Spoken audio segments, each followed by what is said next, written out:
খালি পাশা দেখাচ্ছ কেন? খালি পাশা দেখায়, খালি পাশা দেখায়, পাশা পাশা পাশা দেখায় খালি। হয়তো কথা বলতেছে পাপা। এবার জামা খুলে বডি বিল্ডার মতো বডি দেখাই দাও। অলিভ অয়েল আনতে হবে। অলিভ অয়েলটা তো ওই রুমে।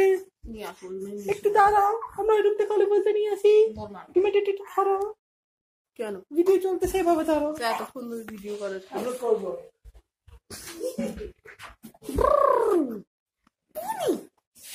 দুষ্টু বুড়া, দুষ্টু বুড়া।